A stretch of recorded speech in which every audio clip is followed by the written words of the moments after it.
Dahil sa pag-upgrade ni Zian ng kanyang Finger of Nirvana sa level 3 ay hindi naman ito nagtagumpay dahil sa kulang ang origin points ng ating bida dahil doon napamura at napatanong na lang ito na kung magkano ba raw ang kinakailangan na origin points para ma-upgrade ito sa level 3. At napasabi na lang siya na ang Finger of Nirvana raw ay talagang kahanga-hanga at hindi raw siya makapaniwala na nakakuha siya nito mula sa isang mababang antas na mundo ng martial arts lamang at maliwanag raw na mayroong maraming mga lihim pa na matutuklasan sa mga ibang mas maliit na mundo. Sa kabila raw nito ay ang Finger of Nirvana ay isang kakayahan sa pagpapagaling at walang silbi sa isang labanan hanggang kamatayan at kung makakaharap raw siya ng anumang panganib ay kahit na makapagpagaling raw siya sa kanyang sarili at hindi ba raw na mamamatay lang raw siya sa isang tama o atake. Napasabi na lang ang ating bida na ang kanyang pangunahin raw na prioridad ay makakuha ng isang martial art na magpapahintulot sa kanya na makipaglaban kaya kailangan raw niya na mag-isip ng paraan para makuha ito mula sa matriarka o sa sect leader. Makalipas ang 1 week ay nagsabi si Zian sa sect master na hindi niya na raw kayang mahawakan ang kanyang pants. Dagdag pa ni Zian na sa mga nagdaang panahon raw ay kapag ginamit niya ng gusto ang Finger of Nirvana ay sumasakit ang kanyang likod at binti at humihina na raw ang kanyang mga paa at nararamdaman niya raw nauubusan na ng lakas ang kanyang katawan. Sinagot naman ito ng sect master na kung gayon raw dapat raw na huminto muna si Zian at tiyak na kulang na raw ito sa enerhiya. Nagsabi naman ang ating bida rito na ginagawa niya raw ang Guyanggang na itinuro ni Zinchi araw-araw at paano raw kung magkukulang raw siya sa enerhiya. Sinagot naman ito ng sect master na ano raw ang silbi ng isang kakayahan na ang tanging layunin ay magbigay lakas sa isang honeypot lamang. Dagdag pa nito na sa pinakamahusay raw ay makakarating lamang raw si Zian sa ika-15 na antas ng Acquired Realm sa pamamagitan ng pagsasanay nito. Sabi pa niya na hindi na raw ito maiiwasan at dahil nandito na raw ang ating bida at sa mga araw raw na ito para pagalingin siya ay oras na raw para bigyan niya si Zian ng isang uri ng gantimpala kaya napatanong naman rito si Zian. Dahil doon ay masaya naman na napaisip na rito ang ating bida nang umiti raw sa kanya ang mga Diyos at hindi raw nawalan ng saysay ang mga huling araw na pagbibigay ng mga pahiwatig. Nagsaad naman ang sect master na ibibigay niya raw sa kay Zian ang isa sa kanilang pinakamahusay na martial arts upang hindi raw mapahiya ang legacy ng founder ng kanilang sekta. Makalipas naman ang isang oras ay nagsabi na ang system na nagtagumpay raw si Zian na mailagay sa system ang Heavenly Guard skill o teknik. Ang skill raw na ito ay isang ori ng pangdepensa at hindi pa raw si Zian nagsisimula na practice ang skill na ito kaya napaisip na rito si Zian na ang galing raw at nagustuhan niya raw ang tunog nito pero kung passive martial art lang raw ay kung hindi ba raw siyang pwedeng umatake gamit ang skill na ito. At maya-maya pa ay imbis na malugmok ang ating bida ay tinanggap na lang niya ang skill na ito at mabuti na lang raw ito kaysa wala. Sabay din itong napaisip na nagawa niya raw na matuklasan ang isa sa mga benepisyo ng system at hanggat magagawa raw niya na unawain at maintindihan ang isang kasanayan ay maaari raw itong direktang ilagay sa system kaya walang panganib o dahilan na makalimutan niya ito. Nagsaad naman ang sect master na bagaman raw ang martial art na ito ay isang kasanayan na nasa entry-level skill ng sekta ng Mo Ching ay habang pinapractice raw ito ni Zian ay lalong nagiging mahirap ito sa paglaon o tumagal at wala pa raw sinuman sa buong sekta ang nakapag-master nito ng lubusan ngunit mas madali raw itong i-practice kaysa sa ibang mga entry-level skill kaya naman mas nababagay raw ito para sa mga taong tulad ni Zian na may mababaw raw na pundasyon. Dagdag pa ng sect master na mabuti na lang raw na kung si Zian ay magpa-practice lamang nito hanggang sa introductory level lang dahil kailangan pa rin raw ng ating bida na tumutok sa pagpapractice ng Finger of Nirvana nito. Nagsaad naman si Zian rito na mayroon raw siyang pabor na hihingiin niya sa sect master. Kaya nagtanong na ang sect master kung ano ang pabor na gusto ng ating bida. Sinagot naman ito ni Zian na kahapon raw ay may nagsabi sa kanya na may isang tao raw sa sekta na sumulat ng isang nobelang romansa na sumisira sa kapaligiran ng sekta ng Mo Ching at nag-imbestiga raw siya at maaaring nakahanap raw siya ng isang lead o ebidensya. Kaya nagsalita na ang sect master na tapos raw ay kung ano raw ang gustong gawin ni Zian rito. Tumugon naman ang ating bida na napakabuti raw ng sect master sa kanya kaya hindi niya raw hahayaan na may sinuman ng samaire sa reputasyon ng sekta ng Mo Ching kaya bigyan raw siya ng sect master ng isang token na isang autoridad sa pangangasiwa at tiyak raw na matutuklasan niya ang taong ito na nagkakagulo o gumagawa ng gulo. Kaya seryoso naman na sumagot ang sect leader na matapang raw ang pagmumukha ni Zian. Dahil doon ay biglang tumahimik ang paligid at walang nagsasalita. Kaya habang pinagpawisan si Zian ay napaisip na lang ito na sa isang pahayag lang raw ay inilagay raw siya ng Sekmaster sa ilalim ng napakalaking presyon at halos makalimutan niya na ang Sekmaster ay ang pinuno ng sekta at hindi lamang raw ito isang karaniwang mambabasa na may pagkahilig. Pero biglang hinagis at binigay ng Sekmaster ang token sa ating bida. Kaya sinalo na ito ni Zian. Sabay din na nagsalita ang Sekmaster na sa paghawak raw ni Zian sa Moching Arcane Command token na ito ay magkakaroon raw si Zian ng kaparehong antas ng awtoridad tulad niya at ibibigay niya raw ito sa ating bida sa loob lamang ng 3 araw. Dagdag pa ng Sekmaster na si Zian raw ang kanyang personal na alipin at isa raw itong malapit sa kanya kaya kung kailangan raw nito ng anumang bagay sa hinaharap ay sabihin lang raw ito ni Zian ng diretso sa kanya at hindi na raw kailangang magdalawang isip ang ating bida rito. At huwag raw ito makikialam sa mga intriga o paglalaban-laban para malampasan ang iba o siya kaya sa narinig naman ni Zian ay ito ay natahimik na lang at walang masabi. Sabay din itong tuluyan na namula. Kaya nagbigay galang na rito si Zian at nagsabi na naiintindihan niya raw ito sabay din itong napaisip na ang sect leader raw ay hindi katulad ng ibang mga bruha sa loob ng sekta na ito. Nagsaad naman ang Sekmaster na ang kapalit raw ay sigurado raw siya na magiging mahusay kung ang ikalawang volume ng nobelang yun ay mas mabilis na may sulat at mayroon raw siya na kaibigan na gustong basahin ito sa narinig naman ni Zian ay energetic naman ito na tumugon na naunawaan niya raw at kapag nahuli niya na raw ang Venerable Stable Lad ay hahagupitin niya raw ito hanggang sa matapos nito ang manuscript o script ng Bowl. Makalipas naman ang ilang oras ay nagsalita si Zian na sa pagdating raw sa mga origin points ay palaging raw siya ang nangangitingil sa bawat sentimo. Kaya raw ang lohikal lamang na kapag tungkol sa mga kaaway niya ay hindi niya raw ito papayagan na makalaya sila ng walang kaparusahan at kahit na sa pinakamaliit na hinaing. May biglang nagsabi naman na kung ang ating bida ba raw ang eunuko na si Zian. Tumugon naman si Zian na umalis raw ang lalaki sa kanyang harap ngunit ang lalaki ay lumapit na sa ating bida at nagsalita na bukod raw sa pagsasalita ng walang tigil ay ano pa ba raw ang kaya ni Zian na gawin. Kasabay din na pinagtulungan na nilang kutsain si Zian bilang isang toy boy at kung ano-ano pa. Ngunit dinaanan lang sila ni Zian at hindi pinansin. Kaya pinigilan na ng lalaki ang ating bida na makaalis at sabay din na nagsabi ang lalaki na sumama raw si Zian sa kanila para makisaya dagdag pa ng lalaki na kung saan ba raw si Zian pupunta ng ganoon kabilis. Seryoso naman na nagsalita si Zian na kung hindi ba raw narinig ng lalaki na sinabihan niya itong umalis na sa kanyang harapan. Mayabang naman na tumugon ang lalaki na huwag raw si Zian magpanggap na mataas dahil ito raw ay isang alipin lamang ng Sekmaster at samantalang sila raw ay mga disipulo ng sekta at ang agwat raw sa estado sa pagitan ni Zian at sa kanila ay hindi maihahambing at wala raw ang ating bida karapatang utusan siya. Kaya napasabi na rito si Zian na gusto raw talaga na mamatay ang lalaki kaya tutulungan niya raw ito. Kasabay din na sinapak na ni Zian ang lalaki ng malakas kaya sabog ang pagmumukha ng lalaki at dumudogo pa ang ilong nito. Kaya napahawak na ang lalaki sa kanyang napinsalang mukha at sabay din na minura na niya si Zian sa ginawa nito. Kaya seryoso naman silang nagsalita na kung ano raw sa tingin ng ating bida sa ginagawa nito dagdag pa ng isa na si Zian raw ay walang kwentang kupol at sinampal raw talaga nito ang isang disipulo ng sekta kaya kung nawalan na ba ang ating bida ng katinuan. Ngunit ang ating bida na nag-alas Superman ay tinaas nito ang token ng Sekmaster sabay din itong nagbitaw ng malupit na salita na dumating na raw ang tagapamahala ng Moching Sect upang magpatupad ng katarungan sa ngalan ng Sekmaster sabay tanong na kung hindi pa rin ba raw sila luluhod at magbigay ng galang. Dahil doon nagulantang na lang sila sa kanilang nasasaksihan at nalaman. Kasabay din na sinampal ni Zian ang isa pang hangal na maingay kanina at sinabihan pa ito ni Zian na pinaghihinalaan niya raw ang lalaki na ito na isa sa mga grupo na nagsulat ng mga pornograpikong libro sa ilalim ng alias na Venerable Stable Lad mula sa famous Autumn Mountain. Dagdag pa ni Zian habang hawak-hawak nito ang token na ngayon raw ay ipapatupad niya ang katarungan sa ngalan ng Sekmaster at parurusahan raw niya ito. Tumanggi naman rito ang lalaki at hindi raw siya ang Venerable Stable Lad na galing sa famous Autumn Mountain dagdag pa niya na isa raw siyang enforcer ng eldest disciple kaya bakit raw naglakas ng loob ang ating bida na puntiryahin siya. Ngunit di naman si Zian natakot rito bagkus sinuntok pa ito ni Zian ng malupit kaya hindi na mahitsura ang pagmumukha ng lalaki. Pati na rin ang ibang mga hangal doon kaya halos silang lahat ay nakahandusay na sa sahig kasabay din na nakatanggap si Zian ng sunod-sunod na origin points. Kaya napasabi na ang ating bida rito na ang pakiramdam raw niya ng paggamit ng kanyang posisyon para mag-high-ganti ay talagang napakasarap raw. Punta naman tayo sa silid ni Chin Zinchi. Kasabay din na sinipa na ni Zian ang pinto doon ng malakas. At nagsalita na ang tagapamahala raw ng Moqing sect ay narito upang siyasatin ang metro ng tubig ni Qin Xinchi. Sinabihan naman ito ni Qin Xinchi na maligaya raw na pagbabalik rito ni Ziyan. Napaisip naman ang ating bida rito na mukhang raw mabilis pala ang pagkalat ng balita dito. Sa una raw ay gusto niya na gamitin ang dating trick para maloko niya raw si Qin Xinchi pero nag-iingat raw ito masyado kaya kailangan niya raw ng ibang plano. Sabay din na pinatigil na ni Ziyan ang ginagawa ni Qin Xinchi, sabay din itong nagsalita na huwag raw ni Qin Xinchi sayangin ang oras niya sa mga walang kwentang pag-uusap dahil raw nandito siya para imbestigahin ang kaso ng mga pornograpikong libro at hindi para uminom ng tsaa. Tumugon naman rito si Qin Xinchi na kung gusto raw ng mahal niyang si Ziyan na magtanong sa kanya tungkol sa isang bagay ay mangyari raw itong magtanong sa kanya at masaya raw siya na sasagutin ang lahat ng mga katanungan nito. Kaya nagtanong na rito si Ziyan na kung ano raw ang tatlong sukat ni Qin Xinchi, di naman ito na tonto ni Qin Xinchi kaya nagtanong na ito kay Ziyan na kung ano ba raw ang tatlong sukat na yon. Malupit naman itong sinagot ni Ziyan na natural raw ay ang tinutukoy niya ay ang sukat ng dibdib, baywang at balakang ni Qin Xinchi.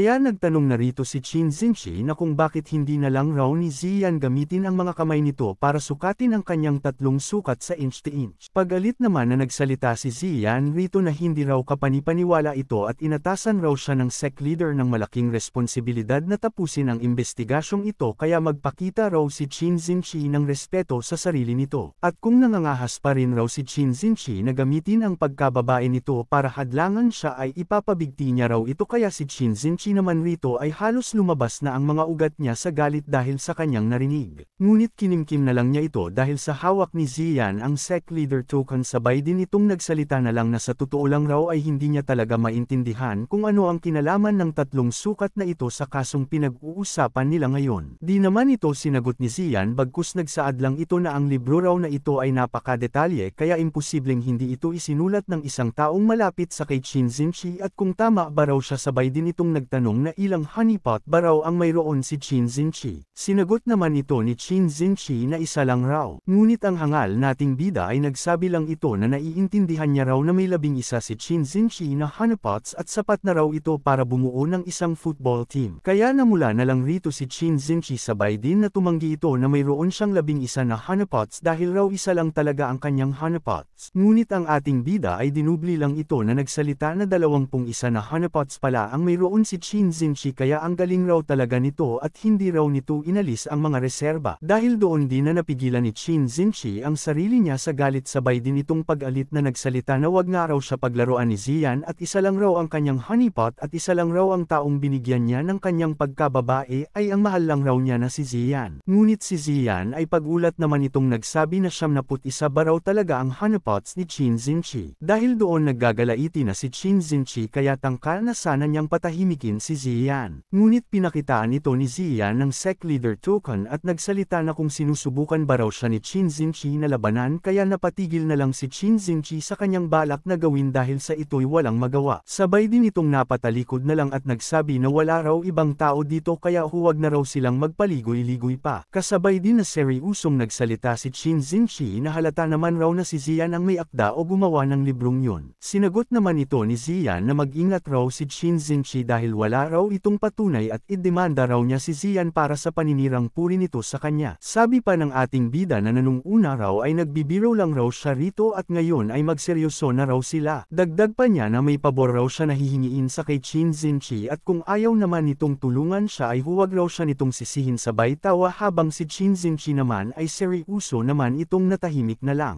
Makalipas naman ang ilang oras, ay naglalakad na nga sila Ziyan sa sekta. Napaisip naman rito si Ziyan na may ilang kalaban raw siya na nasa 5th at 6th layer Akired Realm na hindi niya pa raw na ipapataw ang kanyang paghihiganti rito at kung siya raw ang makikipaglaban sa kanila ay hindi niya raw ito man lang sila masugitan, ngunit sa piling raw ni Qin Xinchi ay hindi na raw siya kailangang matakot. Kasabay din na nagsalita si Ziyan na talagang walang hiya raw sila Longshai at Qin Liuhe, sa isang sulyap pa lang raw ay alam niya na hindi ang mga ito mabubuhay mabubuting tao kaya sigurado raw na ang mga ito ang sumulat ng librong yun na tungkol sa kay Qin Xinshi. Sabay din nag-utos na si Xian na bugbugin ang mga hangal na ito at sinunod naman ito ni Qin Xinshi kaya natilapon na lang sila at napasukan na lang ng dugo. Habang sila'y naglalakad kahit saan sa sekta ay patuloy lang si Xian sa pag-uutos kay Qin Xinshi na upukan o bugbugin ang mga nakikita ni Xian na mga kaaway niya. Dahil doon ay nagalit na rito si Qin Xinshi at pag-alit niyang sinabi na kung saan ba raw talaga pupunta si Xian at kung pipilitin ba raw siya nito na labanan niya ang buong sekta. Sinagot naman ito ni Xian na kung paano raw ito naisip ni Qin Xinshi ang ganoong bagay na yun at iniisip lang raw niya ay ang mabuti para sa kay Qin Xinshi lamang at anuman ang ginagawa raw nito ngayon ay lahat ng ito ay ayon sa mga tagubilin ng sect leader at kung naiintindihan ba raw ito ni Qin Xinshi. At sabay din na nagsaad si Xian na kung naalala pa ba raw nito si Guardian Yeguchen. Punta naman tayo sa residence ni Guardian Yeguchen. Habang nagko-cultivate naman doon si Guardian Yeguchen ay pag-alit naman itong minumura at pinapalabas ni Qin Xinshi. Kaya ito nagising na lang at na-alerto na lang sa ingay na kanyang narinig. Kaya walang ano-ano ay lumabas na ito sa kanyang silid at nagsalita na hindi niya raw hinahanap si Qin Xinshi pero ngayon ay ito na raw mismo ang lumapit sa kanya upang pagalitan lang siya at kung nawalan na ba raw ito ng bait. Pasiga naman na tumugon rito si Qin Xinshi na lahat raw ng ito ay dahil sa kay Guardian Yeguchen at nawala raw ang birheng katawan ng kanyang honeypot at ngayon raw ay dadalhin niya raw si Yeguchen sa hukuman. Habang si Xian naman rito ay palihim naman itong pumasok sa silid ni Guardian Yeguchen at napapuri na lang ito sa kay Qin Xinshi dahil nagtagumpay ito na napalabas nito si Yeguchen. Sabi pa ni Xian na sana raw ay mayroong isang bagay na mahalaga sa silid raw ng lalaking ito at aagawin niya raw ang lahat at bibigyan niya raw si Guardian Ye ng heart attack. Habang nilalapitan niya ang isang bagay ay nasabi na lang niya na walang taong magiging hangal para itago ang switch ng isang lihim na kompartimento bilang isang alahas sa ibabaw ng isang bookshelf at kung tama ba raw siya. Sa kanyang pagkuha sa bagay na ito ay bigla naman itong tumunog kaya napatanong na siya na kung anong klaseng tunog ba raw ang mayroon ang bagay na ito. Maya-maya pa ay nabigla naman rito si Xian sa kanyang natuklasan na nakatagong bagay doon kaya nilapitan niya na ito para tingnan. Sa kanyang pagbukas rito ay napasabi na lang si Xian na ang bastos naman raw ni Guardian Yeguchen at nagtatago pa raw ito ng mga panloob na damit ng babae dito. Kaya napasabi na siya na kahit kunin niya raw lahat ng nasa loob rito ay hindi raw si Yeguchen maglalakas loob na sabihin kahit kanino at kung hindi niya raw kukunin ang lahat ngayon ay siya raw ay magiging tanga. Ngunit nagtaka na lang ang ating bida sa sulat na kanyang nakita at napatanong na lang siya na ano ba raw ang meron sa sulat na ito at bakit raw ito ay nakatago kasama ang mga mahahalagang bagay na ito rito. Ngunit sa kanyang pagbasa rito ay nabigla na lang si Xian sa kanyang nalaman. Matapos matagpuan ni Xian ang sulat sa silid ni Guardian Ye ay dali-dali naman nagpunta si Xian sa sect leader at nagulat na si Wuling Xian ang Great Elder ng sekta ng Mo Qingrao ay ang nakatatandang kapatid na babae sa martial arts ng dating sect leader dahil raw dito ay masasabi ng isa na mayroon itong medyo mataas na posisyon. Kaya seryoso naman na tumugon ang sect leader na sinasabi ba raw ng ating bida na si Wuling Xian kasama si Guardian Ye at iba pa ay nakikipagsabuatan upang pilitin siya na magbitiw sa pwesto bilang sect leader at kung mayroon ba raw si Xian na patunay. Sinagot naman ito ni Xian na ang kanyang mga sinasabi raw ay totoo at si Guardian Yeguchen raw ay nagpakatuta sa kay Great Elder Wuling Xian at lihim pa raw ni Guardian Yeguchen na kinukuha ang underwear ng Great Elder. Dagdag pa ni Xian na hindi raw siya ng ahas na kunin ang liham o sulat ng palihim dahil sa takot niya raw na hindi sinasadya ay mag-trigger niya ang alarm ngunit ang underwear raw ay medyo kakaiba kaya gumawa raw siya ng isang guhit nito mula sa kanyang alaala at sabay din itong napaisip na dahil raw sa sect leader ay siya raw ay nagtamo ng malaking lugi dahil kinailangan raw niyang ibalik ang lahat ng mahahalagang bagay na kanyang nakuha. Sabay din na inabot na ni Xian ang kanyang papel na ginuhitan niya ng underwear na kanyang nakita sa silid ni Guardian Yeguchen. Sabi pa niya na ang underwear raw na ito ay tila hindi gawa sa seda kundi sa mga kaliskis ng hayop. Matapos naman makita ng sect leader ang underwear na nakasulat sa papel ay napasabi na lang siya rito na gaya raw ng kanyang inaasahan kay Wuling Xian ay ito lang raw ang isa sa buong sekta na nagsusuot ng ganitong klaseng underwear na gawa sa balat ng ahas. Dagdag pa niya na mayroon raw siyang pagkakaiba sa opinyon sa Great Elder ngunit hindi niya raw naisip na siya ay maglalakas loob na gumawa ng bagay na magdudulot ng panganib sa pagkakabuwag ng sekta. Nagsalita naman rito si Xian na si Wuling Xian raw ay lubos na nananaginip lamang at magbigay lang raw ng utos ang sect leader ay mahuhuli raw ito sa loob lang ng isang bahagi ng minuto. Sinagot naman ito ng sect leader na hindi raw kasing ganoon lang kadali ang mga bagay gaya ng iniisip ni Xian dahil dahil raw ang kanyang master raw ay ang dating sect leader na pumanaw ng maaga at bata pa raw siya na umakyat sa pwesto at bukod raw dito ay may 4 pa na mga elder sa sekta ng Moching na ang kanilang martial arts ay bahagyang mas mababa lamang sa kanya. At bawat isa raw sa kanila ay may kani-kanilang mga faction at pagkontrol ng karamihan sa mahahalagang ari-arian ng sekta at nagpapakita rin sila ng pagsunod sa sect leader at ang Great Elder raw na si Wuling Xian ay partikular na palaging nararamdaman nito na inaagaw niya rito ang pwesto nito bilang sect leader. Si Wuling Xian raw ay ang pinuno ng 4 na Great Elder at kahit na siya raw ang matriarch o sect leader ay ang kanyang aktwal na kapangyarihan raw ay malubhang limitado lamang. Tumugon naman rito si Xian na inalagaan raw siya ng sect leader sa lahat ng panahon na ito kaya tatakbo raw siya sa tabi ng sect leader. Nagsaad naman rito ang sect leader na hindi raw niya inaakala na sa oras ng katotohanan ay pagkakatiwalaan niya ang isang kainahinang tulad raw ni Xian kaya dahil raw sa mga salita raw ni Xian ay kung makokontrol niya raw ang mga faction ay ipinapangako niya raw sa ating bida na walang sinuman sa sekta ng Moching ang magtatangka na gambalain si Xian muli. Tumugon naman si Xian na hindi lang raw dahil sa mga benepisyo niya na sumama siya sa sect leader sa parehong panig. Dahil isa lamang raw siya hamak na honeypot ay madali raw siya maloloko kahit sino sa sekta. Ay ang sect leader lang raw at kabila ng kagandahang asal ng sect leader ay hindi raw nito tinuring siya na mas mababa sa alipin at kahit na mas mababa pa sa aso. At may paiyak pa na nalalaman si Xian na nagsasalita na dahil raw sa sect leader ay nakita niya raw na mayroon pa ring liwanag sa mundong ito na puno ng walang awa at kung hindi raw niya ipapakita ang kanyang pasasalamat ay paano niya raw na masasabi na siya ay isang tunay na lalaki. At nagpatuloy lang ang hangal nating bida sa pambubula sa sect leader na ang reyna raw ay isang malaking bato at siya naman ay isang simpleng tambo at ang tambo ay kasing tibay ng sutla at ang bato ay di nagbabago. Nagpatuloy lang si Xian sa pambubula habang ito'y paalis. Ay pinagmamasdan naman ito ng sect leader. Sabay din itong napasabi na lang na ang reyna ay isang bato at siya ay isang tambo lamang. Ang tambo ay kasing tibay ng sutla at ang bato ay di nagbabago kasabay din na binuksan niya na ang bintana. Sabay din nagtaka ang sect leader at napatanong na lang bakit raw ito ay parang tulan ng pag-ibig. Makalipas naman ang ilang oras habang naglalakad doon si Xian ay napamura at napasabi na lang siya na nakasakay na raw siya rito ngayon ngunit muli raw siya na isangkot sa mga plano ng sektang ito at mga buntot ng damit. Parang wala na raw panahon para sa kanya na mag-aksaya sa pagsusulat ng mga bagay na walang saysay kaya kailangan niya na raw palakasin ang kanyang sarili. At kung hindi niya raw ito mapipigilan ay hindi niya raw kakayanin na ipagtanggol ang kanyang sarili. Makalipas ang ilang araw ay pinakalat na nga ni Xian ang bagong chapter na malupit ito ay ang lastest chapter. The young married woman Xinchi ay dahan daw ang bamuka ang mapupulang labi ni Qin Xinchi ay nagpapalabas ng isang mahusay na ungol at ang buong marupok niyang katawan ay bumabalot kay Xian na parang isang sisidlan ng matamis na pulot at saka. Bigla na lang raw bumagsak ang isang meteorite mula sa langit at pinatay silang dalawa habang ginagawa nila yun at ganoon lang kasemple na tapos ang ginawang manhwa ni Xian. Matapos naman nila itong mabasa, ay galit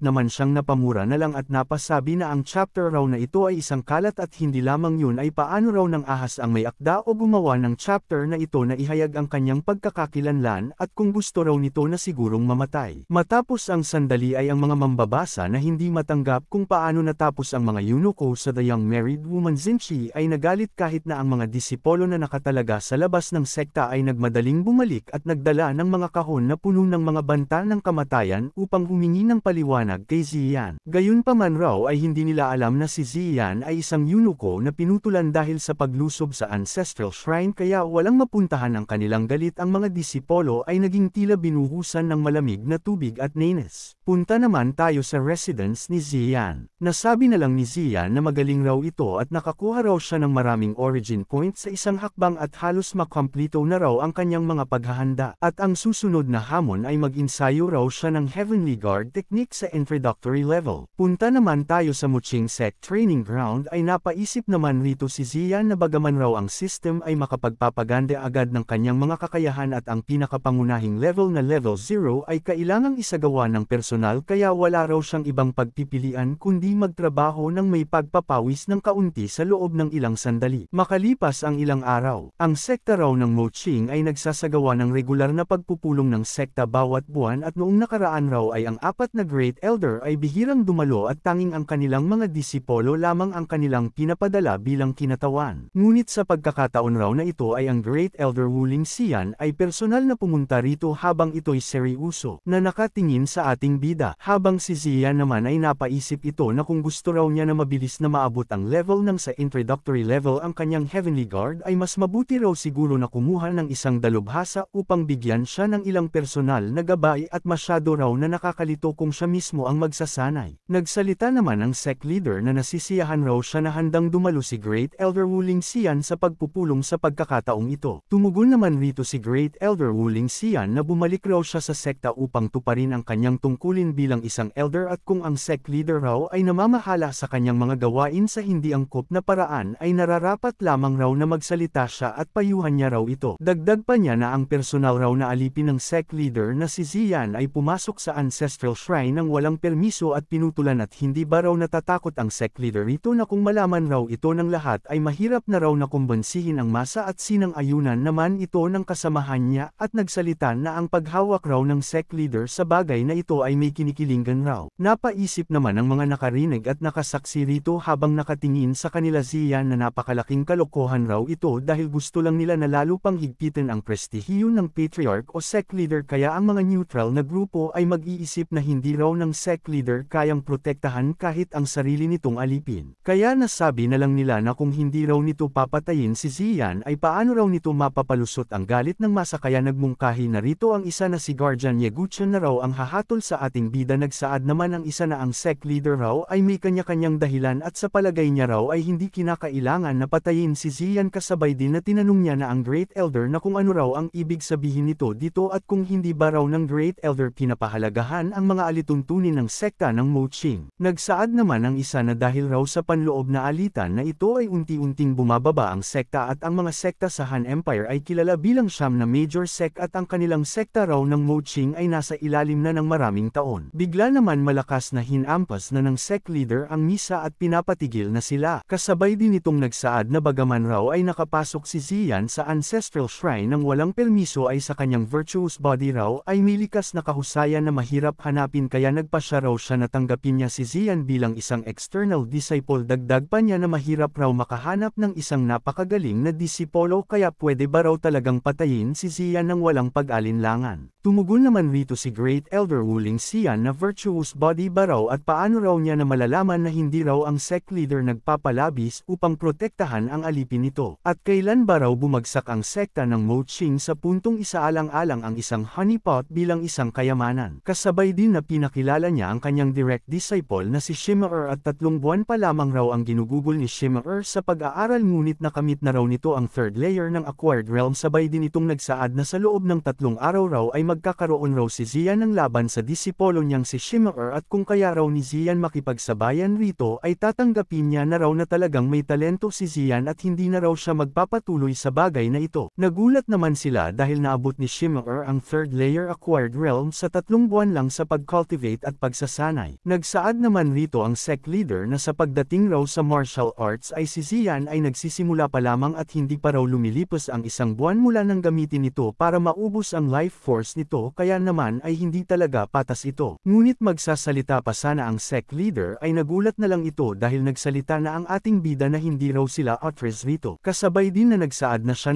raw si Ziyan ay hindi kayang tiisin ang kahit na sino na nagpapakita ng ganitong kawalan ng respeto sa sect leader at kung ikukumpara doon raw ang sinumang umatras ay isang duwag. Kinabukasan punta naman tayo sa martial art training field. Habang nagsasanay doon si Qin Xingqi ay nagulat naman rito si Yuro na mayroong bad news raw dahil papunta na rito ang ating bida. Kaya napahinto na si Qin Xingqi sa pagsasanay dahil sa pagdating ni Ziyan. Kasabay din itong binati na ni Ziyan dahil sa hard practice ni Qin Xingqi. Nagsaad naman si Qin Xingqi na noong nakaraan raw ay tila ba masaya si Ziyan na nagsusulat ng The Young Married Woman Xingqi kaya bakit hindi raw pinagpatuloy ito ni Ziyan. Tumugon naman ang ating bida rito na muli raw itong nagbibiro at halata raw naman na may nag-set up sa kanya na sinasadya. Kaya di na lang ito pinansin ni Qin Xingqi at sabay din na seryoso niya nang tinanong si Ziyan na kung ano raw ang kailangan nito sa kanya. Kaya nagsalita na si Ziyan na diretsyo na raw siya sa punto na sana raw ay makapagbigay si Qin Xingqi sa kanya ng ng ilang gabay sa pagsasanay ng Heavenly Guard technique. Sa isip naman ng ating bida na wala na raw siyang ibang pagpipilian dahil ang personal na gabay ay nangangailangan ng malalim na pagkakamag-anak at ang sect leader raw ay nag-atubili na gawin yun kaya tanging sa babaeng ito lang siya maaaring humingi ng tulong. Kaya binulong na ni Yuru sa kay Qin Xinchi na nakipagpustahan raw si Xian sa Great Elder na makikipagkompetensya si Xian sa direct disciple nito na si Shimmer bukas at kung matalo raw si Xian ito ay paparusahan alinsunod sa mga patakaran ng sekta at pupugutan ng ulo. Sa sinabi naman ni Xian ay sinagot naman ito ni Qin Xinchi na mukhang gusto raw ng ating bida na makakuha ng isang bagay mula sa kanya. Tumugon naman si Xian na hindi raw nito dapat sabihin yun at ang dalawa sa kanila raw ay magkasama rito para sa mabuti o para sa masama. At matapos raw nilang tapusin o maasikaso siya ay si Qin Xinchi raw ay bilang lineal na disipolo ng sect leader ay si Qin Xinchi na raw ang susunod na target ni Wuling Xian. Kaya napasabi na si Qin Xinchi kaya pala ang katangahan raw ni Xian noon ay talagang isang pagtatanghal lamang. Sabay din na nagsaad na ito na wala namang masama raw sa pagtuturo niya sa kay Xian ngunit ano raw ang kanyang mapapala rito sinagot naman ito ni Xian na buksan lang raw ni Qin Xinchi ang kamay nito. Sabay din na nagsalita si Xian na paano raw kung ibibigay niya ito sa kay Qin Xinchi para paglaruan sabay din na nilagay na ni Xian ang insekto sa kamay ni Qin Xinchi. Dahil doon ay nanggagalaiti na rito si Qin Xinchi sa galit sa kahangalan ni Xian. Habang galit na rito si Qin Xinchi ay nagsalita naman rito ang ating bida na huwag raw si Qin Xinchi magagalit dahil nagbibiro lang raw siya pero pwede raw niyang ipangako na walang magiging sequel o ipapalabas na chapter na The Young Married Woman Xinchi at sa isip naman niya na ayaw niya na raw magpatuloy sa pagsulat ng mga malal aswang bagay kaya gagamitin niya na lang raw yun bilang isang pampalit sa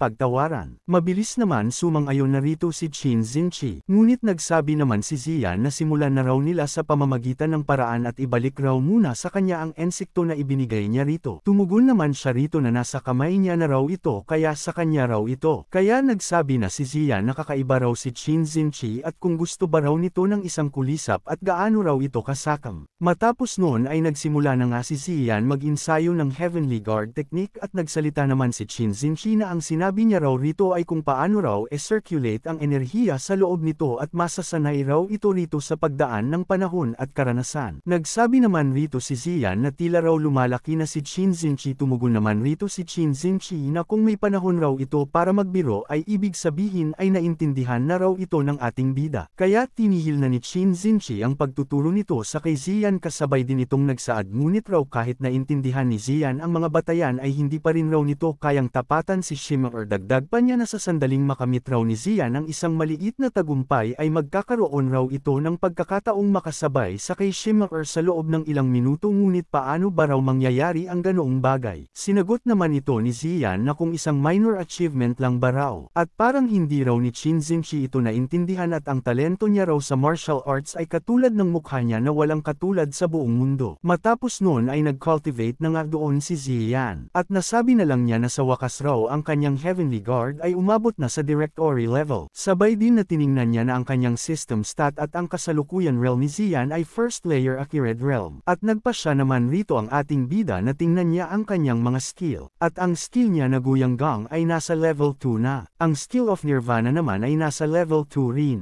Ang huli ay ang Heavenly Guard technique na nasa level 0 at nagsalita naman rito si Xian na ang Guyang Gang raw ay hindi na maaaring e-upgrade at ang Finger of Nirvana raw ay hindi muna maaaring e-upgrade kaya tanging Heavenly Guard technique lang raw ang kanyang pagpipilian na e-upgrade. Kaya walang ano-ano ay in-upgrade na ng ating bida ang kanyang Heavenly Guard technique o skill. Kaya nagsisimula na mag-level up ang Heavenly Guard ni Xian kaya unti-unti na nagbabago ang kanyang katawan. Sabay din na napamura na lang siya sa kanyang nararamdaman dahil sa pagbuhos ng makapal na enerhiya sa kanyang katawan. At napahiga na lang siya rito. At nagpatuloy lang sa pagpapalabas ng katawan ni Xian na malakas na aura. At kitang-kita ito mula sa labas. Dahil doon ay nakatulog na lang si Xian sa kanyang kinakaharap na pagbabago dahil sa pag-upgrade niya ng Heavenly Guard technique. Maya-maya pa ay gumising na rito ang ating bida. Kasabay din itong bumangon na. At nagsalita na nakakatakot raw ang kanyang pakiramdam kanina ay parang kumain raw siya ng 50 kilo na bigas ng sabay-sabay at sobrang nahihilo raw siya. Ang buong katawan niya raw ay parang medyo namamanhid at marahil ay epekto ito ng masyadong mabilis na pag-upgrade sabay din na hinawakan niya na ang kanyang kama. Ngunit dahil sa lakas niya ngayon ay nalaglag na lang siya dahil sa pagkasira ng kanyang higaan dahil sa sa paghawak nito rito, at dali-dali naman siyang tumayo matapos itong malaglag, at napasabi na sobrang nagbago raw ang kanyang lakas kaya nahihirapan raw siya na kontrolin ito. Ngunit gulat naman itong napasabi na saan na raw ang salamin dahil titingnan niya raw ang kanyang sarili. Sabay din itong nagtatakbo na doon na naghahanap ng salamin. Ngunit nasira naman niya ang salamin kaya napasigaw na lang siya rito. Matapos naman niyang matingnan ang kanyang sarili ay napasabi na siya na halos hindi niya na raw makilala ang kanyang sarili. Sa pangkalahatan raw ay kapag ang isang martial art na nagpapalakas ng pisikal na depensa ay nagpractice ng sobra ay magdudulot ito ng ilang pagbabago sa katawan at ang buong katawan ng isang tao ay maaaring lumaki ng 1 o 2 sukat at ang mga kalamnan ay lalago sa lahat ng bahagi at mga bagay na tulad nito at hindi naman raw ganoon kasama at least raw ay hindi raw siya naging bodybuilding freak at ang extreme handsome niya raw ay nandito pa rin. Kahit na ang itsura niya raw ay hindi gaanong nagbago ay talagang siya raw ay nabuhay muli sabay din na tiningnan niya na ang kanyang system stat. At nagulat na lang siya pagkakita niya sa system at napasabi na naabot niya raw ang 3rd layer Accurate Realm ng ganun-ganun lang. At titingnan niya raw kung ilang level ang naikarga ng Heavenly Guard technique niya. Sa kanyang pagtingin rito ay napasabi naman siya na hindi raw siya makapaniwala na na-upgrade na pala ito lampas sa level cap o nasa level 6 na ang kanyang Heavenly Guard at nakikita niya raw sa effect description na sobrang lakas nito at hindi raw siya tatanggap ng anumang damage hanggang sa maubos niya ang lahat ng innate energy niya at mas maganda pa raw ito dahil passive skill raw ito. At kung makakapag-aral raw siya ng isa pang martial art na mabilis na nakaka-recover ng kanyang innate energy ay talagang magiging invincible na siya. Kahit na nagastos niya raw ang 140 origin points ay sulit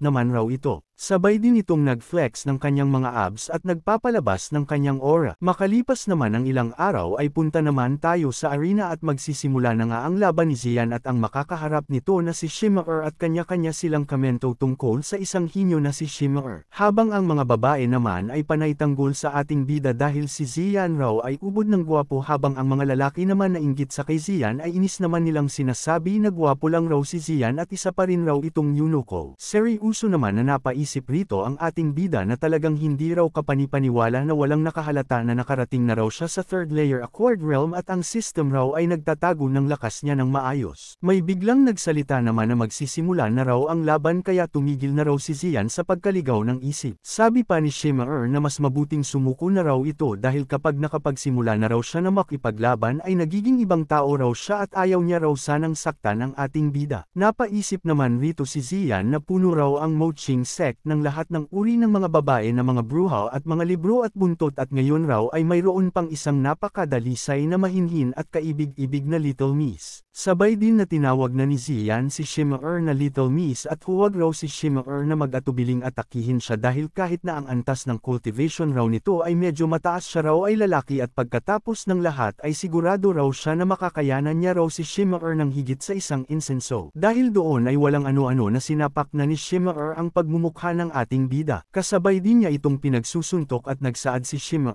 na wag raw matamba agad si Xian dahil nagsisimula pa raw ang laban. Dagdag pa niya na hayaan raw siya nito na mag-enjoy sa kanyang sarili hanggang sa masiyahan ng kanyang puso. Dahil doon ay napataas na lang sila ng mga kamay at napanganga na lang sila at walang masabi sa pinapakita na lakas ni Shimmer. Nag-react naman ang isang elder at tumugon naman rito si Great Elder Wuling Xian na totoo raw na ang kanyang direct disciple raw na si Shimmer ay may pambihirang talento pero ang pinakakapansin-pansin sa kanya ay tila mayroon itong very special bloodline. Kapag nakikipaglaban raw si Shimmer ay papasok raw ito sa isang berserk mode na gagawin itong isang likas na mandirigma na karapat-dapat tawaging Diyosa ng digmaan habang hawak-hawak naman ni Shimmer si Xian sa paa. Ay mabilis naman nitong binalibag o tinapon si Xian kaya napasigaw na rito ang ating bida. At nagkaroon doon ng pagsabog at usok dahil sa pagkabagsak ni Xian sa sahig ng malakas. Kaya nangamba na lang ang babaeng ito na napasabi na kung natapos na ba raw ang laban. Habang ang mga lalaki naman ay napangiti na lang sila sa kanilang nasasaksihan at napadiwang pa ng maaga. Habang ang mga babae naman na mangha-mangha sa ating bida ay nalugmok na lang sa kanilang nasasaksihang laban. Habang tumatayo naman doon si Xian ay napasabi na lang ito na masakit ng kaunti raw pero gamit raw ng Heavenly Guard technique hindi raw siya nakaranas ng anumang malaking pinsala at ang nangyari lang raw ay nang sinisipa raw siya ay ang naramdaman lang raw niya ay napakasaya sabay din itong naglabas na ng aura at ginamit na ni Xian ang buong Heavenly Guard technique na kanyang natutunan at naglabas ito ng aura na isang dragon. Dahil doon nagulat na lang rito ang Great Elder, pati na rin ang sect leader at napatanong na lang ito na kung pwede ba raw yun ang martial art intent essence na lumalabas lang kapag ang isa ay lubos na nagtagumpay sa pagmaster ng Heavenly Guard. Habang si Qin Zinchi naman ay gulat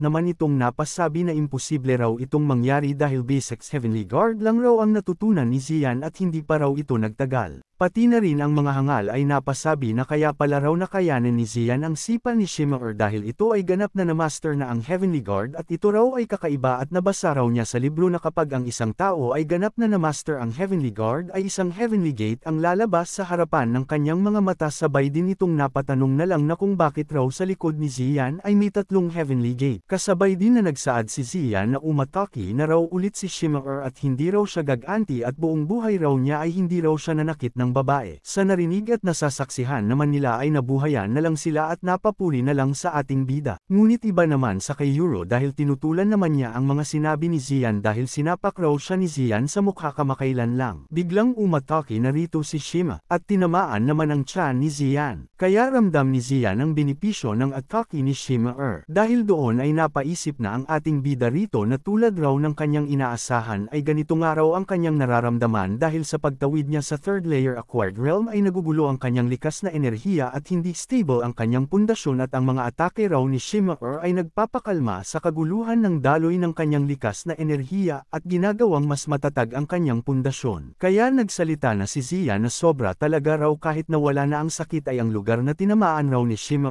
sa kanya ay nakakaramdam ng kaginhawaan dahil sa pagbara ng daloy ng kanyang enerhiya at nakakaloko niyang sinabi na para na rin raw siya na may namasahi ng isang veterano sa tradisyonal na Chinese medicine. Ninas naman rito si Shimmer kaya umatake na ito sa mukha ng ating bida. Habang si Xian ay napa-thumbs up na lang ito at parang nag-enjoy lang ito sa kanyang natatamong atake. At nagpatuloy lang ito kaya halos mawasak na ang kanilang arena na ginagamit. Kaya pinagpawisan na napasabi na lang siya na kahit na si Xian raw ang pinapalo ay bakit raw parang si Shimmer ang nasasaktan. Pati na rin ang Great Elder ay napasabi na ito na hindi lang raw ni Xian fully mastered ang Heavenly Guard technique nito ay pati na rin nag-advance ito sa ika-third layer ng acquired realm kaya napaisip na ito na ang sect leader raw ay mahusay pala itong magtago ng lihim. Balik naman tayo sa laban habang si Shimmer naman ay napahinto na lang ito dahil sa pagod. Kaya sinabihan na ito ni Xian na wag raw si Shimmer huminto. Ngunit ang stock ng insenso ay malapit nang maubos. Napansin naman ito ni Shimmer kaya ito'y nabahala na lang. Ginamitan naman ni Xian si Shimmer ng Finger of Nirvana para manumbalik ang lakas nito. Habang si Shimmer naman na wala pang kaalam-alam sa ginawa ni Xian ay napasabi na ito na matagal na raw pala na nilalabanan niya ito pero bigla na lang pala natapos. Ngunit napansin naman ni Shimmer ang pagbabago niya dahil sa Finger of Nirvana ni Xian kaya napatanong na rito si Shimmer na ano raw ang nangyari sa mga kamay niya at nabawi niya na raw pala ang kanyang naubos na innate energy nang hindi niya namalayan. Pinaliwanag naman ito ni Xian na ginemotro niya ang mga kamay ni Shimmer at nirecover niya ang likas nitong innate energy gamit ang kanyang Finger of Nirvana kaya magsimula na raw si Shimmer